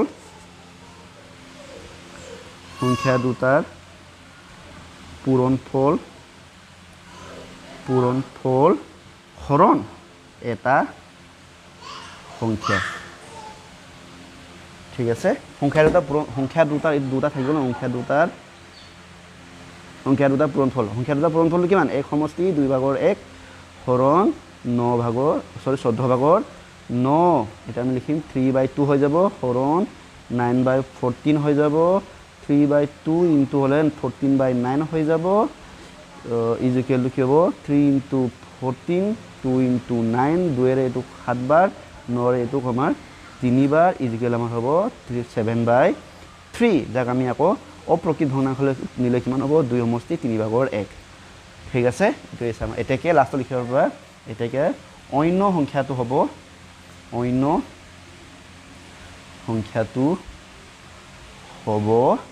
2 সমষ্টি 3 ভাগৰ 1 এটা হৈছে তোমালোকৰ আনসাৰ এবাৰ চাই ল'ব পাৰা তো অসমীয়া মাধ্যমে এনেকৈ এবাৰ চাই ল'ব পাৰা এটা আমাৰ অসমীয়া মাধ্যমৰ কাৰণে নেক্সট এইটো আমাৰ ইংৰাজী মাধ্যমৰ কাৰণে ভিডিঅ'খিনি চাব লিখিবলগীয়া থাকিলে প'জ কৰি লিখি ল'লে হ'ল নেক্সট যাম আমি কুৱেশ্যন নম্বৰ 4 আছে ন ৰোমান নম্বৰ 4টো হৈ গ'ল এতিয়া Roman number 5 question number 3 Roman number 5 এয়া চাওঁচোন আমাক কি কৈছে এ কাৰ কভাৰ 240 কিলোমিটাৰ্ছ ইন 1/3 আৱাৰ্ছ মানে 3 সমষ্টি 3 ভাগৰ 1 ঘণ্টাত কিমান দূৰত্ব কভাৰ অতিক্ৰম কৰে বোলে 240 কিলোমিটাৰ ঠিক আছে how much distance will the car cover in 1 hours 1 ঘণ্টাত এটা অসমীয়াত পঢ়িলে ওলাই যাব এখন গাড়ীয়ে 3 সমষ্টি 3 ভাগৰ 1 ঘণ্টাত 240 কিলোমিটাৰ বাট অতিক্ৰম কৰিলে 1 ঘণ্টাত গাড়ীখনে কিমান কিলোমিটাৰ দূৰত্ব অতিক্ৰম কৰিব এইটো একদম সহজ এনেকুৱা অংক আমি পাইছোঁ আগতে ক্লাছ 6ত পাইছোঁ আমি এনেকৈ লিখিম যে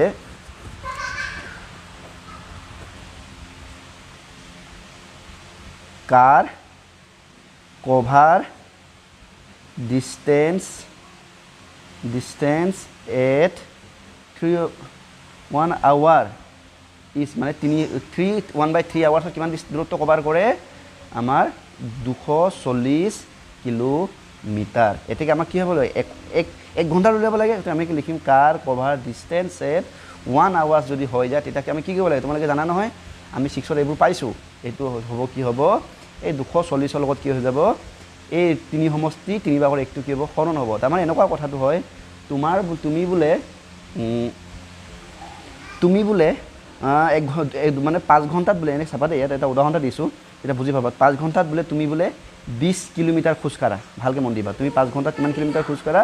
20 কিলোমিটাৰ 5 ঘণ্টাত যদি তুমি 20 কিলোমিটাৰ খোজকাঢ়া 1 ঘণ্টাত তুমি কিমান কিলোমিটাৰ খোজকাঢ়িবা তাৰমানে কি প্ৰতি ঘণ্টা তুমি এই 20 কিলোমিটাৰ কি কৰিব 5 ভাগ কৰিব লাগিব হয় না প্ৰতি 1 ঘণ্টাত 1 ঘণ্টাকৈ তুমি এইটো 5 ভাগ কৰিব লাগিব না গতিকে 5 ভাগ কৰা মানে কি ভাগ কৰাটোকে কয় হৰণ কৰা গতিকে 20ৰ লগত আমি কি কৰিব 5 হৰণ কৰিব লাগিব তেতিয়া কি যাব 4 কিলোমিটাৰ মানে প্ৰতি 1 ঘণ্টাত তুমি 4 কিলোমিটাৰকৈ খোজকাঢ়িছা কাৰণে 5 ঘণ্টা তুমি কিমান দূৰ খোজকাঢ়িলা 20 কিলোমিটাৰ সেইটোৱে এটা আমাৰ 3 ঘণ্টা মানে 3 সমষ্টি 3 ভাগৰ 1 ঘণ্টাত মানুহজনে গাড়ী চলালে কিমান 240 কিলোমিটাৰ গতিকে 1 ঘণ্টাৰ কাৰণে যেতিয়া আমি উলিয়াম তেতিয়া কি কৰিব লাগিব 240ৰ লগত আমি কি হৰণ কৰিব লাগিব 3 সমষ্টি 3 ভাগৰ 1টো আমি হৰণ কৰিব লাগিব এতিয়া চোৱা এতিয়া ইয়াক আমি কি হৈ যাব এতিয়া কি লিখিম আমি 240 হৰণ কি হ'ব 3 সমষ্টি 3 ভাগৰ 1 ইজিকেল আমি এটা সমাধানটো এতিয়াতো অকল কেলকুলেশ্যনে থাকিলে আৰু কেলকুলেশ্যনটো কেনেকুৱা হ'ব 240 হৰণ ইয়াক আমি অপ্ৰকৃত ভগ্নাংশলৈ নিম 3 3 গুণ 9 1 10/3 নেক্সট পদ্ধতি কি 24 হৰণৰ জেগাত আমি পূৰণ লিখাৰ লগে লগে এইটো কি যাব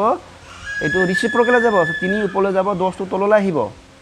ইজিকেল আমাৰ কি হ'ব 240 তলত 1 আছে 240 তলত 1 আছে ইনটু 3/10 এতিয়া চোৱা আমি কি কৰিব পাৰোঁ 240 ইনটু 3 হৈ যাব 1 ইনটু 10 হৈ যাব কাটাকাটি হিচাপে 10 গুণ 10 10ৰ লগত 24 পূৰণ কৰিলে কি হ'ব 240 হ'ব তো ওপৰত থাকিলে কি 24 পূৰণ 3 তলত থাকিলে 1 পূৰণ 1 হ'লে 1 হয় গতিকে 1টো আমি নিলিখোঁ আৰু গতিকে আমি ডাইৰেক্ট কি লিখিব পাৰিম যে 24 পূৰণ 3 ইজিকেল কি হ'ব 3 4 গুণ 12ৰ 2 উকলিলে 1 3 2 গুণ 6 6 কে 7 মানে 72 কিলোমিটাৰ 1 ঘণ্টাত এই মানুহজনে গাড়ী চলোৱা মানুহজনে কিমান কিলোমিটাৰ অতিক্ৰম কৰিলে কিমান কিলোমিটাৰ দৌৰিয়ে গৈ আছে মানে 72 কিলোমিটাৰকৈ গৈ আছে তো এইটোকে লাষ্টত আকৌ তুমি বাইক হিচাপে লিখিব পাৰা therefore the main drive car in 1 hours 1 hour এনেকৈ লিখিব 1 hour is 72 কিলোমিটাৰ 1 ঘণ্টাত মানুহজনে 72 কিলোমিটাৰ দূৰত্ব অতিক্ৰম কৰি গাড়ীখন চলাই আছে এইটো তোমালোকে লিখিব পাৰিবা এবাৰ চাই লোৱাচোন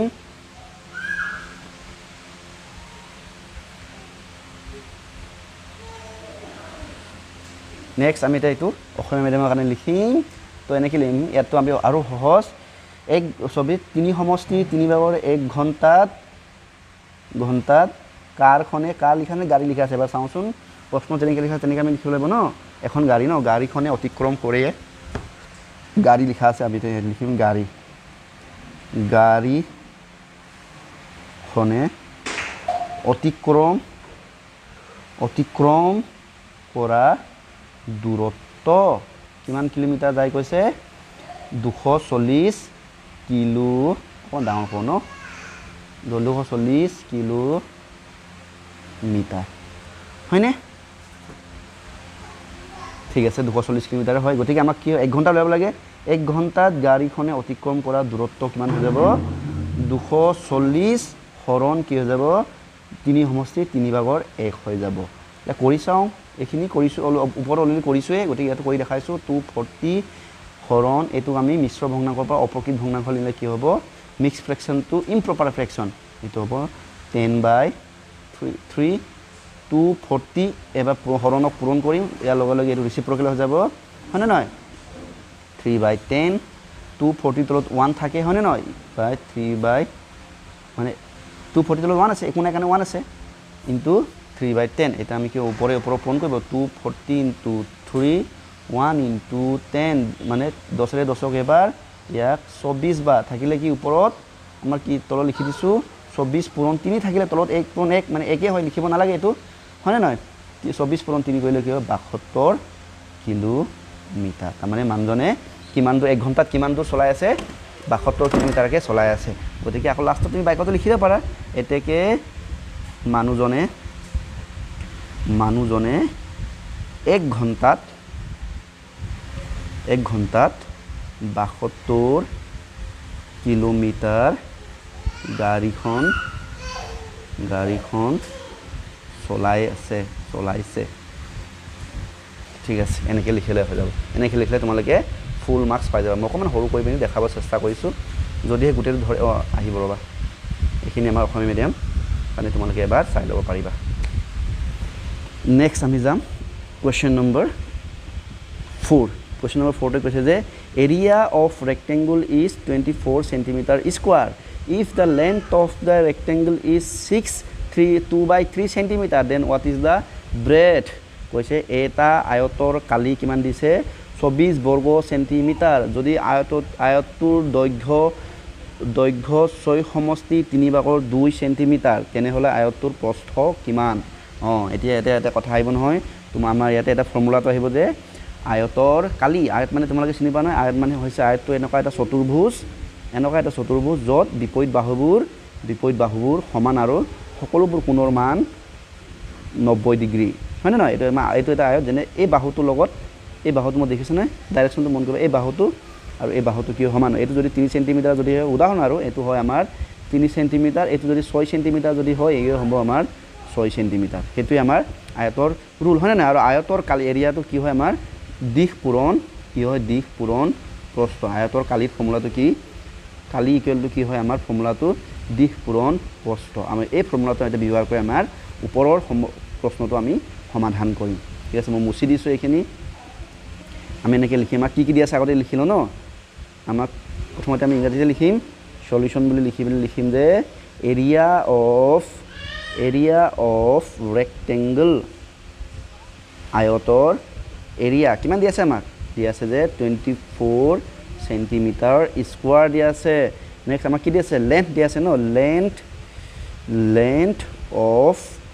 ৰেক্টেংগল এইটো কমা চিনে দিছোঁ একেই আৰু ন যিকাৰণে আমি কি লিখিম 6 সমষ্টি 3/2 চেণ্টিমিটাৰ এটা আমাক কি উলিয়াব লাগে ব্ৰেথ উলিয়াব লাগে ব্ৰেথ মানে প্ৰস্থ গতিকে আমি চোৱা আমি কি জানো যে ফৰ্মুলা জানো যে এৰিয়া অফ ৰেক্টেংগল এটা ফৰ্মুলাটো আমি লিখিম ইজ ইকুৱেল টু কি হয় তোমালোকে জানা যে লেন্থ ইনটু কি হয় ব্ৰেথ হয় ব্ৰেথ ঠিক আছে ঠিক আছে এটা চোৱা এৰিয়া অফ ৰেক্টেংগল আমাক দিয়া আছে কিমান দিয়া আছে 24 সেন্টিমিটাৰ স্কয়াৰ আমি একবোৰ পিছত লিখিম লাষ্টত লিখিম ইজ ইকুৱেল টু আমি লিখিম যে লেন্থ আমাক দিয়া আছে 6 সমষ্টি 2/3 পূৰণ ব্ৰেথ ইজ ইকুৱেল টু কি লিখিম আমি ব্ৰেথৰ মানটো আমাক দিয়া নাই গতিকে ব্ৰেথটোৰ জেগাত আমি ব্ৰেথে লিখিম আমি এই ব্ৰেথৰ মানটো আমি উলিয়াম যে গতিকে ব্ৰেথৰ জেগাত আমি ব্ৰেথ লিখিছোঁ এইটো স্পেলিংটো ভুল হৈ গৈছে আমি ব্ৰেথটো লিখিম BRADTH এতিয়া চোৱা তোমালোকে ভালকৈ মন কৰিবা এই ব্ৰেথ আৰু 6 সমষ্টি 3/2 মাজত কি হৈছে পূৰণ হৈ আছে আৰু মই তোমালোকক অলপ আগতেই কৈ গৈছোঁ যেতিয়া পূৰণ হৈ থকা সংখ্যা এটাক সমান চিনৰ হিটো পাৰে লৈ যায় তেতিয়া কি হৈ যাব সমান চিনৰ হিটো পাৰে থকা সংখ্যাটোৰ লগত কি কৰিব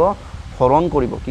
কৰিব গতিকে মই ইয়াতে 24 আছিলে এই সংখ্যাটো মই এইফালে লৈ আনিলে কি হৈ যাব এইটো হৰণ হৈ যাব কাৰণ এই দুটা মাজত পূৰণ হৈ আছিলে নাই গতিকে কি আহিলে এইফালে আহিলে হৰণ হৈ যাব হৰণ হ'লে আমি কি লিখিম হৰণ 6 সমষ্টি 3/2 ইজ ইকুৱেল টু ব্ৰেথ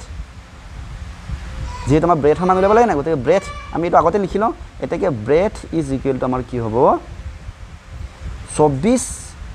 হৰণ 6 সমষ্টি 2/3 গতিকে এতিয়া আমি 24 হৰণ 6 সমষ্টি 3/2 যদি আমি সমান হৰণ কৰি যিটো উত্তৰ পাম এইটো হ'ব ইয়াৰ আনসাৰ এটা 24 চোৱা হৰণ 6 সমষ্টি 3/2 আমি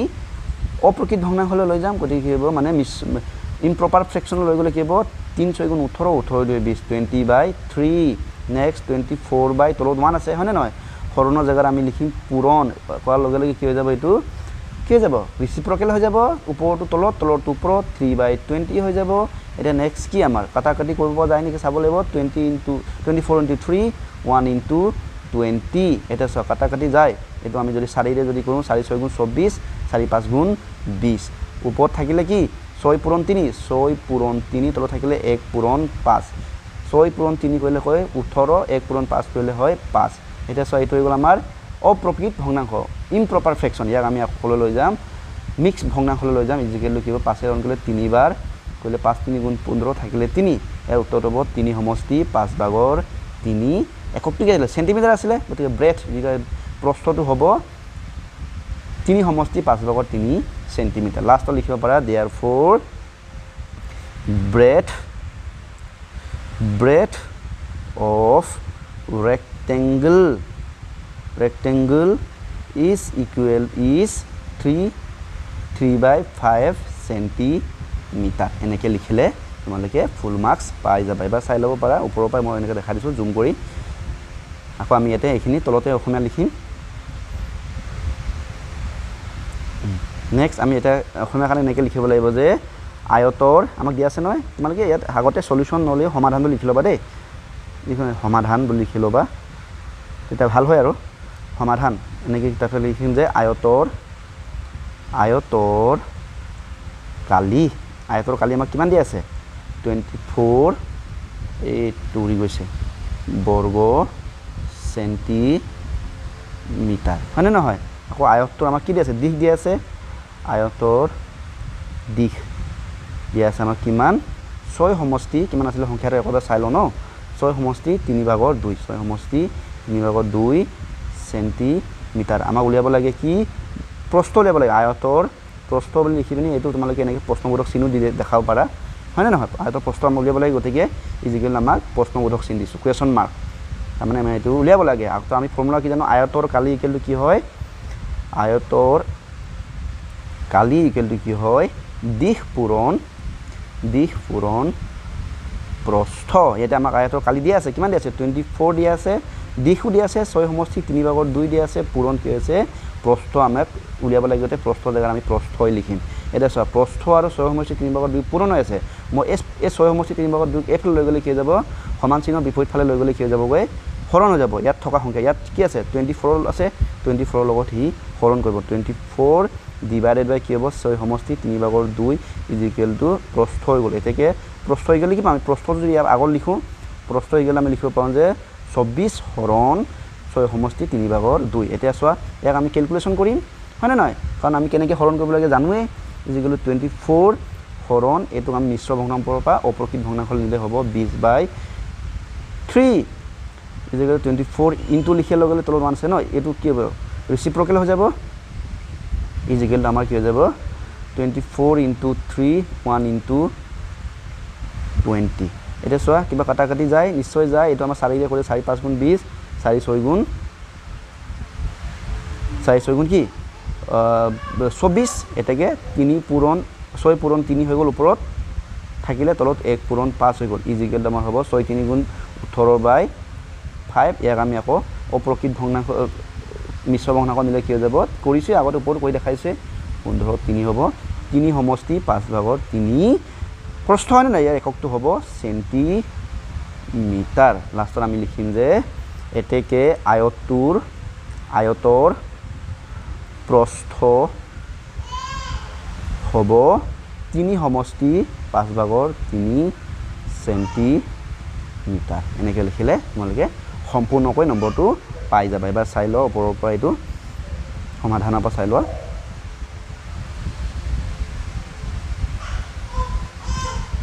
ঠিক আছে এতিয়া আমি এই আমাৰ এক্সাৰসাইজ 2.3 যেটো পাৰ্ট 1 ভিডিও আমি কোৱেশ্চন নম্বৰ 5 লৈ কৰিম কোৱেশ্চন লয় এটা আমি লাষ্ট প্ৰশ্ন কোৱেশ্চন নম্বৰ 5 টো কৰিম আৰু যিবোৰ প্ৰশ্ন আমাৰ থাকি গৈছে এতে মোৰ 10টা প্ৰশ্ন আছে 10টা আমি 5টা প্ৰশ্ন আজি ইয়াতে কৰিলো আকৌ বাকি আমি 5টা প্ৰশ্ন নেক্সট ভিডিওতে কৰিম এটা আমি এই লাষ্ট প্ৰশ্নটো কৰিম কোৱেশ্চন নম্বৰ 5 টো কৈছো দেই এ ribbon of 12 1/2 meter long is divided into 10 equal parts what is the length of the each part এটা এটুকুৰা চোৱা এটুকুৰা ৰিবন ধৰি লোৱা এটুকুৰা ৰিবন এই ৰিবনটোত বলে 10 মিটাৰ আছে কিমান আছে উদাহৰণ দিছো দেই 10 মিটাৰ আছে তো প্ৰতিটো এই 10 মিটাৰক তুমি যদি 10 ভাগ যদি কৰা এনেকৈ 10 ভাগ কৰিছা আৰু দেই 10 ভাগ হৈছে না নাজানো বাৰু হিচাপ কৰি ল'বা 1 2 3 4 5 6 7 8 9 1 2 3 4 5 6 7 8 9 10 ভাগ কৰিলো যদি 10 ভাগ কৰা হয় তেনে প্ৰতি ভাগটো কিমান হ'ব এই প্ৰতি ভাগটো উলিয়াবৰ কাৰণে আমি কি কৰিব লাগিব যে ইয়াৰ লগত কি যিমান আছিল তাৰ লগত কি কৰিব লাগিব প্ৰতি ভাগটো কাৰণে আমি কি কৰিব লাগিব 10 ভাগ কৰিছো গতিকে 10 মিটাৰ আছিল না 10 ৰ লগত কি কৰিব লাগিব 10 ভাগ কৰিছো না 10 ৰ লগত 10 আমি হৰণ কৰিব লাগিব ইয়াৰ লগে লগে কি 1 পাম নাই তাৰমানে প্ৰতি ভাগটো আমাৰ কি হ'ব 1 মিটাৰ হ'ব কেছটো বুজি পাইছা নাই তেনেকৈ আমাৰ ৰিবন এটা আছে মানে আমাৰ ৰিবনটো আছে কিমান মিটাৰ কৈছে 12 সমষ্টি 2/1 ইয়াক যদি আমি 10 ভাগ যদি কৰো 10 ভাগ কৰি পিনে এভাগ প্ৰতি ভাগটো মানে পাৰ পাৰ্টটো মানে পাৰ পাৰ্ট মানে ভাগ প্ৰতি ভাগৰ দৈৰ্ঘ্য কিমান বুলি ক'লে কি হ'ব 12 সমষ্টি 2/1 ৰ লগত কি পূৰণ কৰিব লাগিব 10 হৰণ কৰিব লাগিব পূৰণ নহয় হৰণ কৰিব লাগিব এতিয়া আমি এটুকে লিখিব লাগিব বস্তুবোৰ একদম সহজ বুজি পালে হ'ল তো আমি লিখিম সলিউশন লেন্থ অফ ৰিবন মানে আমাৰ ৰছিৰ ফিটাৰ মানে ৰিবন দিকটো কিমান ৰিবন ইজ ইকুৱেল টু কিমান 12 1/2 meter number off part divided কিমান অংশকে এইটো ভাগ কৰিলে ডিভাইডেড ইজিকেল কিমান পালে 10 পাৰ্ট 10 এতেকে আমি যদি এতিয়া যদি 10টা ভাগ কৰাৰ পিছত যদি এটা দৈৰ্ঘ্য যদি উলিয়াব লাগে হয় length of one part is equal কি যাব এইটো প্ৰথম যেটো আছিল 12 সমষ্টি 2/1 ৰ লগত কি হৰণ কৰিব লাগিব 10 হৰণ কৰিব লাগিব মই কৈছিলো দেখাইছিলো অথনি আমি লিখিম 12 সমষ্টি 2/1 হৰণ 10 এটা হৰণটো কেনেকৈ গ'ল আমি জানোৱে ইয়াক আমি আগতে লৈ যাম ইমপ্ৰপাৰ ফ্ৰেকশনাল দিলে কি 2/12 24 একে 25/2 হৰণ 10 10ৰ তলত 1 আছে হয়নে নহয় 25/2 এইটো হৰণক আমি পূৰণ কৰি দিম ইজিকেল কি 1/10 হৈ যাব এটা আমি কি কৰিব পাৰো 25 পূৰণ 1 2 পূৰণ 10 5ক যদি 5ৰে 10ক দুবাৰ 5ৰে 5 25ক 5 বাৰ ওপৰত থাকিলে কি 5 পূৰণ 1 2 পূৰণ 2 ইজিকেল টু 5 গুণ 5 2 2 গুণ 4 কিমান হ'ব সেন্টিমিটাৰ আছে মিটাৰ আছিল ন মিটাৰ আছিল আমি মিটাৰ লিখিম কিন্তু এইটো লিখাৰ আগতে আমি আকৌ মিশ্ৰ ভগ্নাংশ লৈ গ'লে কি হ'ব 4 5ৰে হৰণ কৰিলে একবাৰ 4 1 গতিকে ইয়াৰ উত্তৰ হ'ব 1 সমষ্টি 4/1 মিটাৰ এতেকে আমি লাষ্টত লিখিব পাৰোঁ therefore length of one part of the ribbon ribbon ফিতা ribbon is 1/4 মিটাৰ নেক্সট আমি একে এবাৰ চাই লওঁ বাৰু তাৰপৰা আমি অসমীয়া লিখিম 2 ন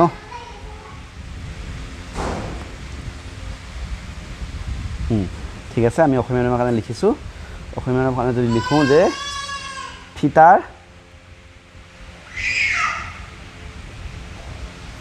আমি লিখিম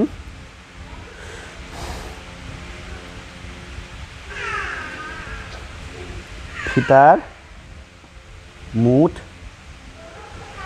দৈৰ্ঘ্য কিমান দিছে আমাক ফিতাৰ মুঠ দৈৰ্ঘ্য কিমান আছিলে এবাৰ চাই লওঁগে ন আছিলে আমাৰ 12 সমষ্টি 2 ভাগৰ 1 আছিল ন 12 সমষ্টি 2 ভাগৰ 1 মিটাৰ অতকে ফিতাটো টুকুৰা কৰা অংশ কিমান আছে ফিতাৰ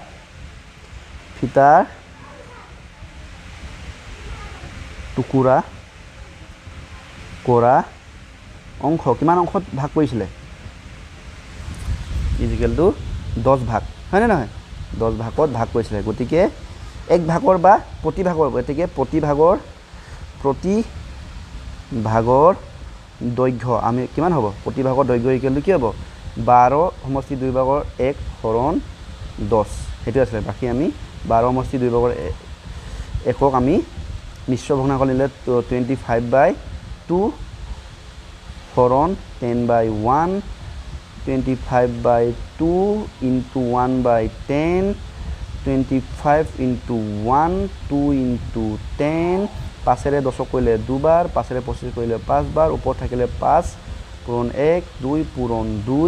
ইকুৱেল টু হ'ল 5 * 5 4 2 * 4 ইকুৱেল টু আমাৰ কি হ'ব এটো এক সমষ্টি 4 ভাগৰ 1 মিটাৰ এতেকে প্ৰতি অংশ ফিতাৰ দৈৰ্ঘ্য হ'ব কিমান দৈৰ্ঘ্য হ'ব এক সমষ্টি 4 ভাগৰ 1 মিটাৰ ঠিক আছে তো এতে আমাৰ কোৱেশ্চন নম্বৰ 5 সমাধান হৈ গৈছে ঠিক আছে তো আমি এই এক্সাৰসাইজ 2.2 ৰ প্ৰথমটো পাৰ্ট ইয়াতে আমি সামৰিছোঁ ভিডিওটো ইমান দেৰি চাই থকাৰ বাবে তোমালোকক অটাইকে ধন্যবাদ জ্ঞাপন কৰিছোঁ আমাৰ যদি ভাল লাগিলে মানে চেনেলটো আমাৰ ভিডিওটো লাইক কৰি দিবা আৰু পাৰিলে চেনেলটো সাবস্ক্ৰাইব কৰি থৈ দিবা আগলৈ তোমালোকে এইটো ভিডিও পাই থাকিবা পৰৱৰ্তী সময়ত আমি এক্সাৰসাইজ 2.2 ৰ পাৰ্ট 2 ভিডিও য'ত আমি কোৱেশ্চন নম্বৰ 6 ৰ পৰা কোৱেশ্চন নম্বৰ 12 লৈকে আৰু কোৱেশ্চন নম্বৰ 10 লৈকে আমি সমাধান কৰিম আজিলৈ আহিছোঁ ধন্যবাদ